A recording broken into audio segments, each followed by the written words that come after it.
We're back. Ladies and gentlemen, Lakers Nation, we're back. We got Luka, LeBron, Hachimura, Austin Reeves. I see a championship, bro.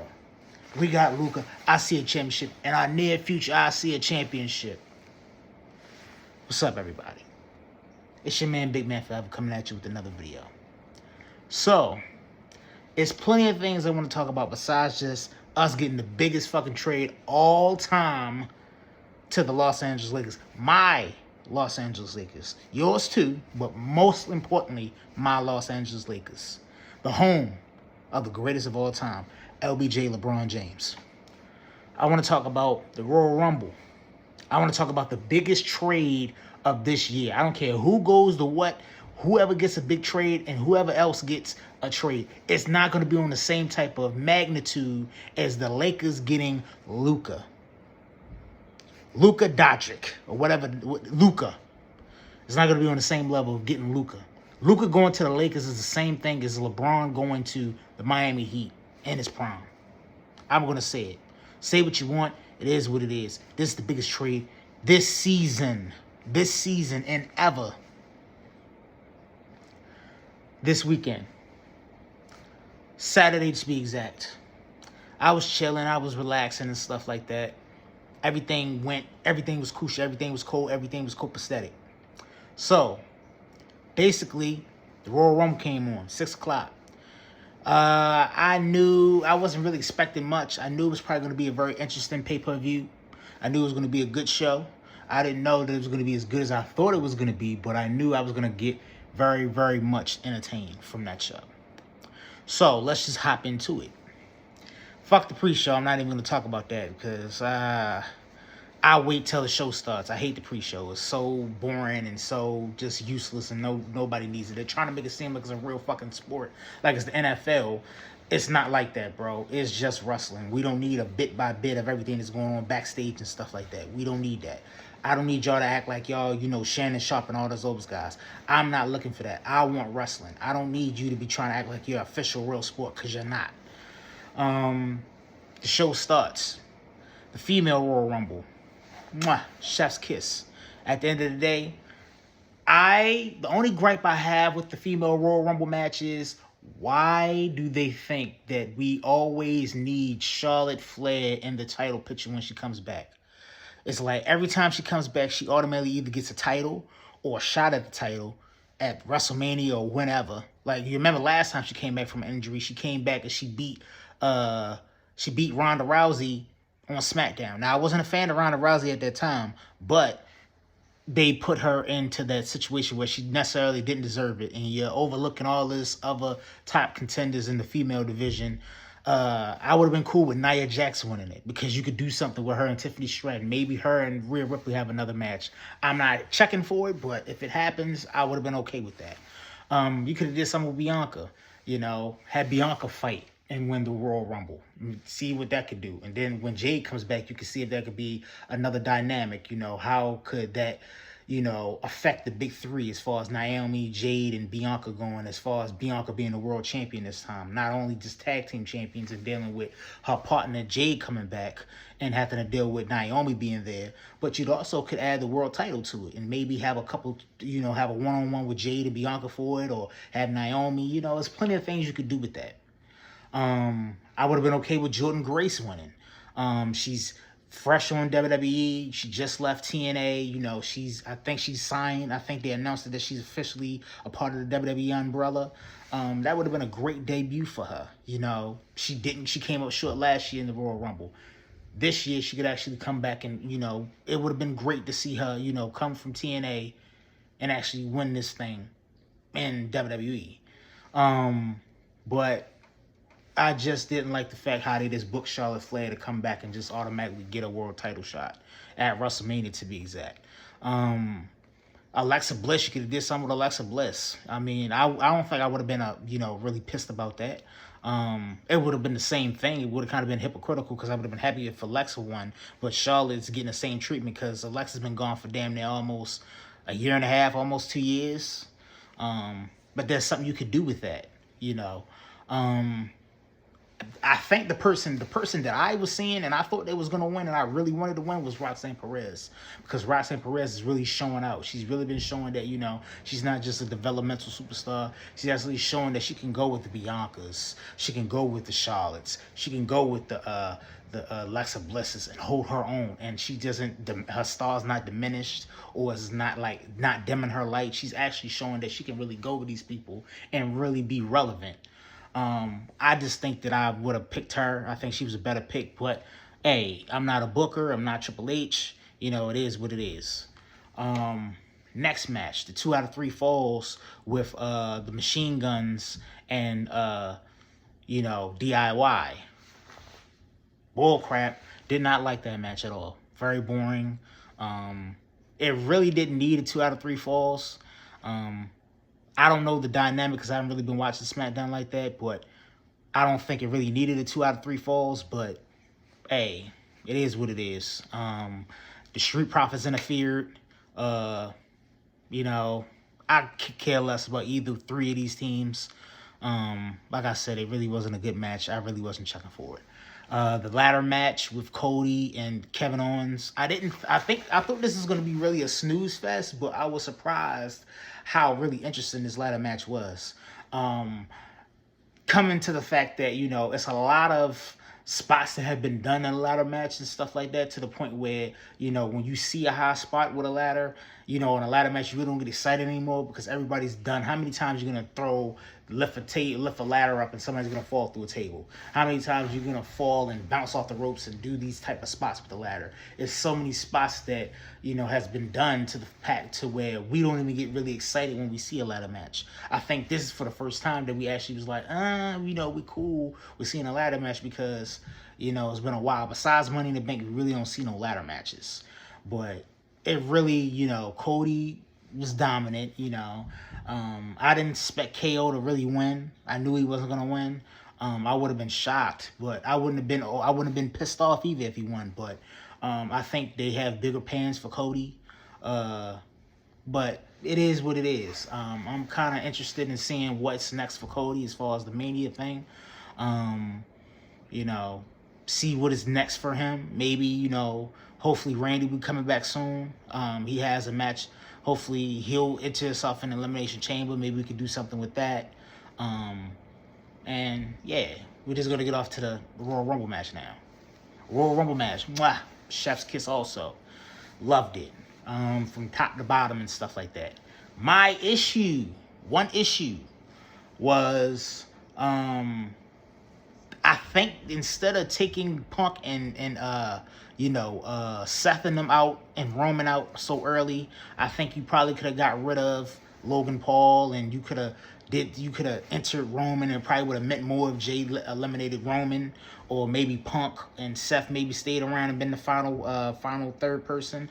I just feel like, Logan, I feel like at that moment Jay needed that type of, beating Cena in the Royal Rumble. That's enough to solidify him as a bona fide main eventer. But if you really want to stamp it, I think they should have had at least one of those 3 guys, with whether Punk, Seth, or Roman, to be the person that he eliminated next, because that would have definitely, had a little bit more bragging rights to it. Because Cena, he's Cena, but he's been on a losing streak lately. He hasn't really been, considered.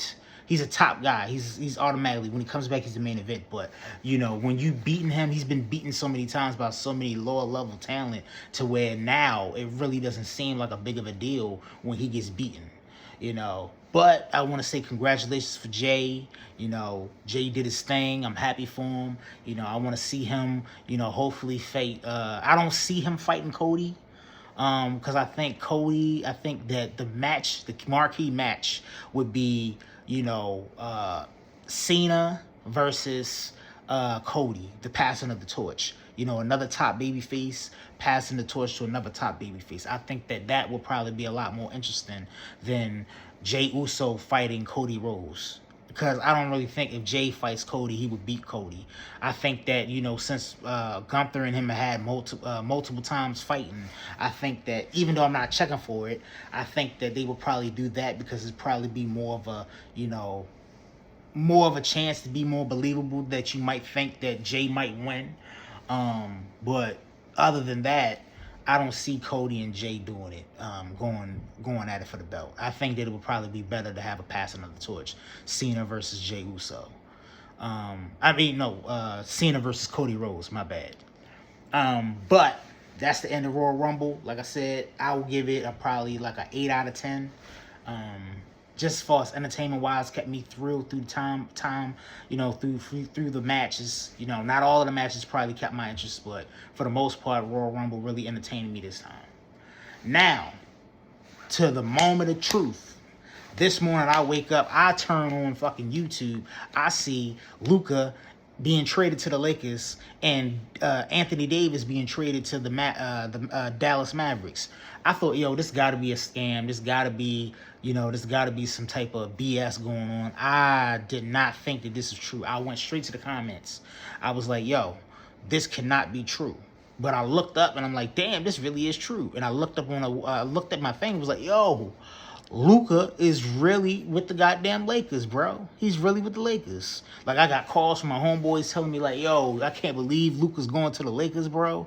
Like, this is there's certain type of things I'm gonna get into with this thing, because all in all, with the positivities of him coming, and I'm thinking about all the positives, Luka is very injury prone, and this is not too good if you're a LeBron fan, because it's like they play both positions, both of them run the point, both of them are ball hogs and want the ball. So how is this gonna work? How is this dynamic is gonna work with Luka and LeBron? The big man debate, like what are we gonna do as far as the big man goes? Because our main man Anthony Davis is gone. Like, our big rebounder, our big guy down in the paint now. I feel like he's more of a power forward. He doesn't want to play the center, but he definitely helped out as far as the center role. When he's healthy, he's the best center in the league. But as far as like the other stuff, this is a cautionary tale for all of these other, young players that's coming into the league and are being told by these agents and these big type franchises, the owners, that we're gonna build this team around you. You're the face of this team. You're gonna be here. You're gonna retire in this jersey. You're gonna be the face of this franchise. And then to turn around like they did Luka. Everybody thought that Luka was going to retire at Dallas Maverick. I remember having a conversation with one of my coworkers, and we was talking about Luka. It was like, Luka's a great player. He took him to the finals. He's this, he's that, and the other. And I came back with a rebuttal. I'm like, Luka's not going nowhere. He's going to retire at Dallas Maverick. He's going to be an all-time Dallas Maverick. To this morning, when I look up and I see the Dallas Mavericks is basically parted ways with Luka. For whatever reason, I don't know what's the behind-the-scenes reasons for letting Luka go, but this is just, this is something that if you're a star coming into a league and being on a team and being promised to be the franchise and being retired as a all-time player on this team, that's something to worry about if you're Anthony Edwards. It's something to worry about if you're Shai Gilgeous-Alexander, because you're being told that you're the face of this franchise. You're going to be here forever. We're going to build this franchise around you. We're going to bring pieces around you. We want you to be the guy to help us win a championship. And then for whatever reasons, personal, backstage, whatever it is, you decide to part ways with me after you promised me that I was going to be here and I was going to retire here. That's kind of disheartening. It's kind of disheartening if you're a star player and you basically made your name known in this city. You've let everybody know that this is the place you want to be, and you love this town, and you worked hard to basically get this team to the finals. Talking about Luka right here. He's worked his ass off to take the rings from Dirk Nowitzki, and he's been the flag bearer for the Dallas Mavericks. He got him to the finals. No slouch to Kyrie, but Luka was the star of that team on that Dallas Mavericks team. Luka is the Dallas Mavericks. No more, but he was the Dallas Mavericks. When you thought of the Dallas Mavericks, the first person that came to your mind since Dirk Nowitzki has left was Luka. And now that Luka's gone, it's kind of like, damn, if you're a star of a team, it's like, wow, where do I Where is their sense of security there? No matter how hard I play, no matter what I do for you, no matter if I get you to finals, if I help you win a finals, if you decide that you're done with me, you're going to wash your hands with me. Jimmy Butler's a prime example. Jimmy Butler was on the sidelines in the bubble, around the bubble time. He was out there playing his ass off. He took in the Miami Heat to the finals twice and has not been able to get the job done. But at least he's gotten you there. He's shown you that he's a consistent player. He's been a consistent 20 to 15-point player. Best defensive player and still one of a great lockdown defender. But at the end of the day, they've shown you, because you might not necessarily do what the status quo of the organization and the franchise says, or you might not be on the best of terms or the good terms with the owners. You might not necessarily be the best friends and be, the fan favorite in the locker room with the rest of your teammates and stuff like that. All of a sudden, no matter how much hard work that you put in and dedication and blood, sweat, and tears you put in, they will decide that, you know what, you're useless to us, we're going to let you go. And if I'm an NBA player coming into the league or being on a team the way I basically put my all into, I'm kind of scared. But that's other than that. I'm happy. You see, we about to do this thing. We got Luka on our team. LeBron's about to, finally can stop playing 40 and 50 minutes. I don't know the status on Luka. Maybe whether he's hurt or not. I don't know, but I'm just happy. Whenever he decides to play for the Los Angeles Lakers, I'm happy, because I don't have to worry about my guy, the GOAT, have to play 40 and 60 minutes a night to help the Lakers win. Rudy and them can take a little backseat. They can focus on other things as far as, being more of a better role players. They don't have to be in the limelight and have to, dish out so much help to LeBron because AD hasn't been playing. Luka's going to help. He's going to be a much-needed help to this franchise. Hopefully, we're going to be winning 2 or 3 championships. I expect us to be number 1 in the West very soon. I expect to see us in the finals. I have high hopes for the Los Angeles Lakers. In the span of 24 hours, my stock and me being worried that we're going to make it to the bubble this year has went down. I think that we're going to go all the way, bro. And I'm so happy, and I'm going to love and enjoy this ride, bro. I'm going to be so happy. I'm so happy. Like I said, this is it. This is another one of Big Man Forever's videos. Thank y'all for subscribing, maybe, liking and all this other stuff. To the fans that love me, I love y'all back. I'm going to bring some more content for y'all. I got another show coming up. Y'all going to see it real soon called Two Kings with 2 of my co-workers. We're going to be doing something. I'm executive producer. It's going to be on this channel. Show your love. I'm going to be behind the scenes. I'm going to be giving a little bit of feedback and stuff like that. But I'm going to be very hands-on. You're definitely going to hear my voice. You're definitely going to see me. I'm going to be around. I'm going to be talking off and different, this, that, and the other. Giving different, my feedback to the people that I'm working with. But like I said, we got more to look forward to, more content. Like I said, like, comment, subscribe to this video, to the channel. Thank y'all. Have a nice day. Enjoy your weekend. Gonna talk to y'all very soon. Salute.